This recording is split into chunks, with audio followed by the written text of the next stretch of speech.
Assalamu alaikum class. Today our lecture which we are going to discuss about different terms which we studied in pharmaceutics subjects.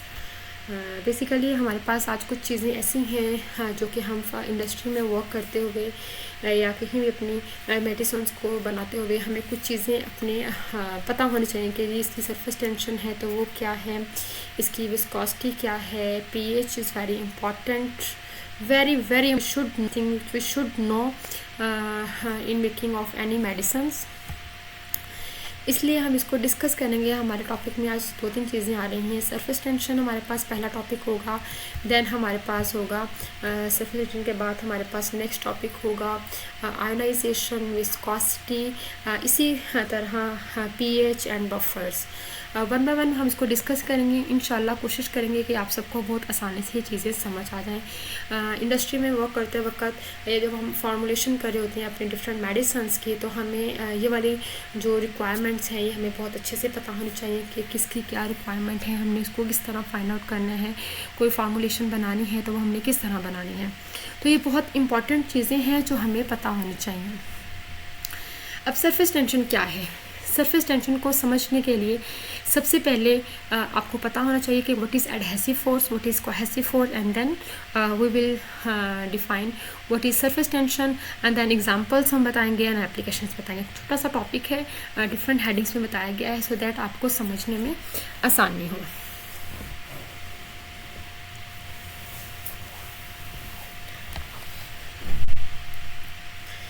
अब cohesive force क्या होता है? आपको पता है कि आपके पास एक सब्सटेंस है, उसमें डिफरेंट मॉलिक्यूल्स भी होते हैं, उसमें डिफरेंट आटम्स हैं, डिफरेंट आयंस हैं, आयंस मिलकर आटम्स, आटम्स के बाद मॉलिक्यूल्स, मॉलिक्यूल्स का कंपाउंड बनता है.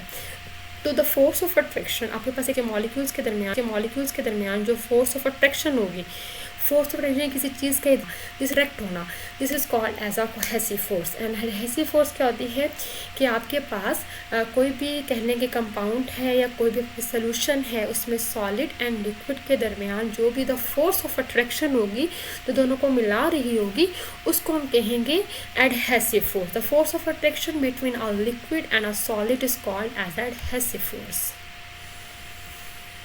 Then what is surface tension? Surface tension क्या चीज़ होती है? Basically surface tension it is a contractive tendency. Means के हमारे पास लेट्स सपोज हमारे पास एक ये लिक्विड है, आपको नज़र आ रहा है ना ये लिक्विड, ये हमारे पास लिक्विड दिया हुआ है. अब उन्होंने कहा है कि ये डिफरेंट मॉलिक्यूल्स हैं, अंडरस्टैंड. अब कॉन्ट्रैक्टिव tendency of a surface, contractive tendency of the surface of the liquid that allow it to resist the external force. आप ये देखें कि आपके पास डिफरेंट मॉलिक्यूल्स हैं, अब ये रेजिस्ट कर रहे हैं एक्सटर्नल फोर्स को. यू कैन सी हेयर, अगर आप इसकी तरफ देखें पिक्चर की तरफ, तो ये देखें ये कॉन्ट्रैक्टिव tendency that allowed it to resist an external force is called as a surface tension. Cohesive forces जो अभी हमने पढ़ा है कि सेम लिक्विड मॉलिक्यूल्स मीन्स के liquid molecules of same substance हैं, इसके मॉलिक्यूल्स के दरमियान जो फोर्स ऑफ अट्रैक्शन है वो कोहेसिव फोर्सेस होती हैं. These are responsible for the surface tension. आप रेन ड्रॉप्स देखते हैं, ड्रॉप्स ऑफ ऑयल देखते हैं, को कभी भी इसको रेन ड्रॉप्स को किसी लीफ के ऊपर पड़े हुए देखते हैं, ड्रॉप ऑफ ऑयल को वाटर के ऊपर देखते हैं, तो आपने देखा ना वो रेजिस्ट कर रहा होता है एक्सटर्नल फोर्स को, वो उसमें जज़ब नहीं होती, वो चीज़ ऊपर रहती है. तो ये हमारे पास जो फोर्स है यानी कि जो टेंडेंसी है उसकी सरफेस जो रेन ड्रॉप्स की है कि वो हमारे पास लीफ में, आपने कभी बारिश का पानी या बारिश का वो जो ड्रॉप देखते हैं, बारिश का जो आती है उसे क्या बोलते हैं, तो वो ऊपर खड़ा रहता है, वो जज़ब नहीं होता. तो वो जो रेजिस्टेंस आती है ना कि वो रेजिस्ट कर रही होती है कि उसमें जज़ब ना हो, this is called as a surface tension. Application is very important. मतलब कि सरफेस टेंशन हमारे पास केमिकल एक्टिविटी के लिए, एड्जॉर्प्शन, डिसोल्यूशन होता है किसी चीज़ का, किसी चीज़ में डिज़ोल्व हो जाना, कि आपकी मेडिसिन ले रहे हैं वो कहीं डिज़ोल्व हो रही है. बायो अवेलेबिलिटी होती है कि आपकी मेडिसिन जो डिफरेंट प्रोसेस में गुजरने के बाद जो आपको अवेलेबल होती है तो उसको बोलते हैं बायो अवेलेबिलिटी, जो आपके काम आ सकती है। तो इन चीज़ों के लिए हमारे पास सरफेस टेंशन की बहुत इंपॉर्टेंस है।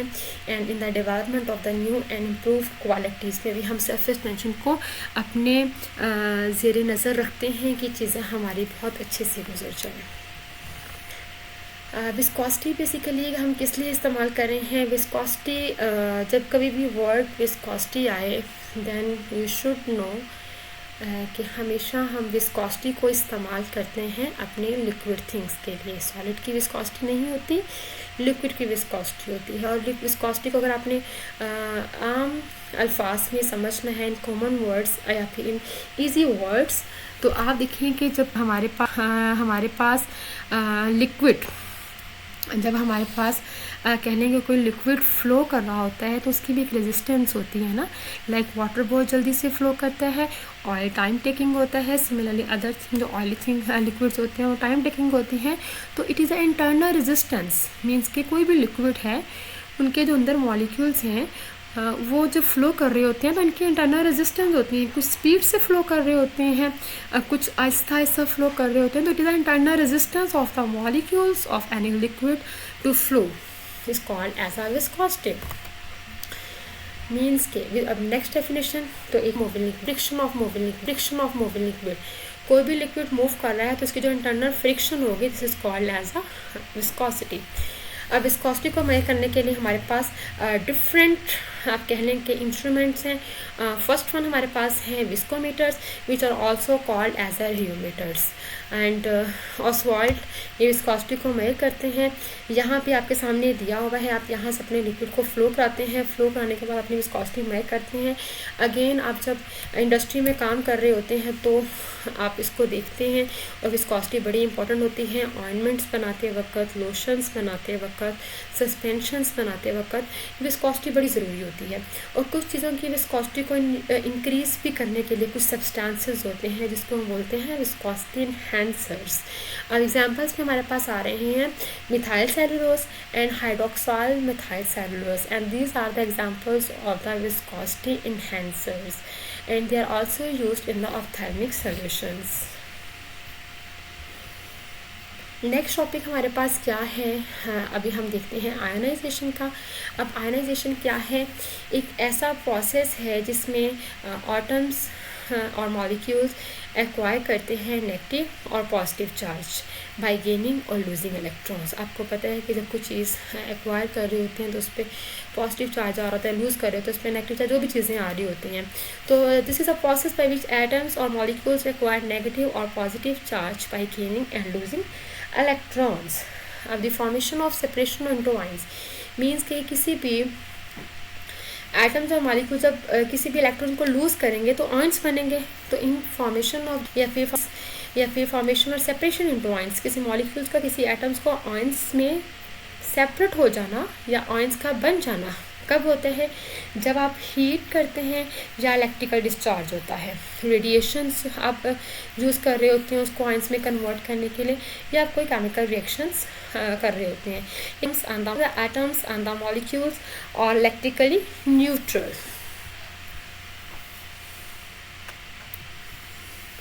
It is very important in absorption, distribution and elimination. What is pH? pH क्या होते हैं? बेसिकली pH एसिडिटी या अल्कैलिनिटी फाइंड करने के लिए होती है। कोई चीज़ एसिड है या बेस है उसको फाइंड करने के लिए हम अपने pH इस्तेमाल कर रहे हैं। pH एक स्केल होता है जो 0 to 14 होता है, आपको नीचे भी दिखाया गया होगा। यहाँ पे 0 to 14 होता है।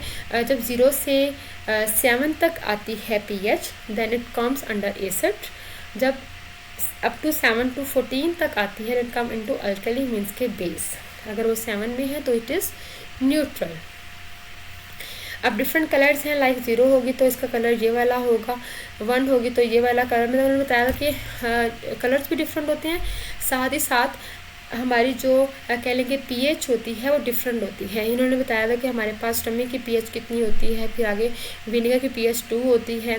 सिमिलरली टोमेटो की जितने भी, इन सब की pH बताई गई है यहाँ पे। अब pH को अगर हम मैथमेटिकली शो करें तो it is negative logarithm of hydrogen, chemical symbol of hydrogen. Definition क्या है कि negative log of hydrogen ion activity pH is equal to minus log under pH, ठीक है।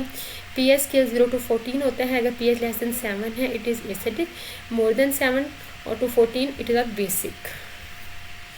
वाटर की pH बताई हुई है कि it is very close to 7, blood की pH 7.35।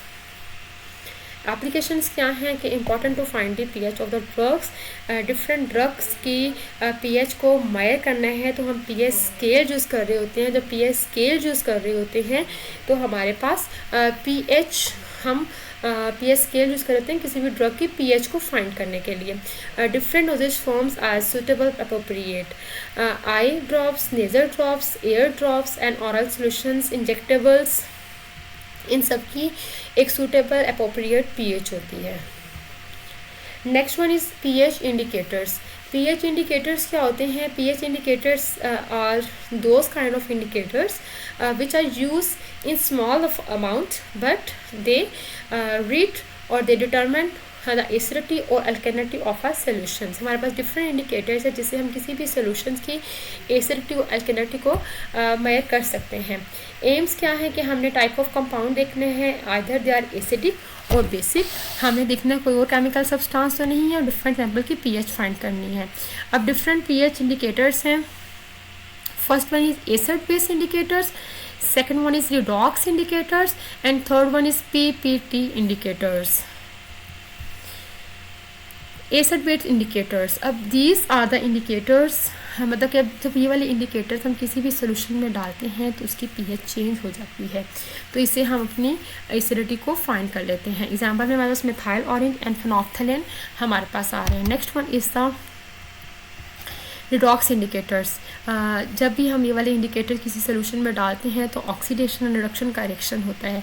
Oxidation reduction you know it's gaining of electrons और losing of electrons. अब एग्जाम्पल हमारे पास आ रहे हैं मेटल ऑर्गेनिक कॉम्प्लेक्स एग्जाम्पल और true organic redox systems, example methylene blue.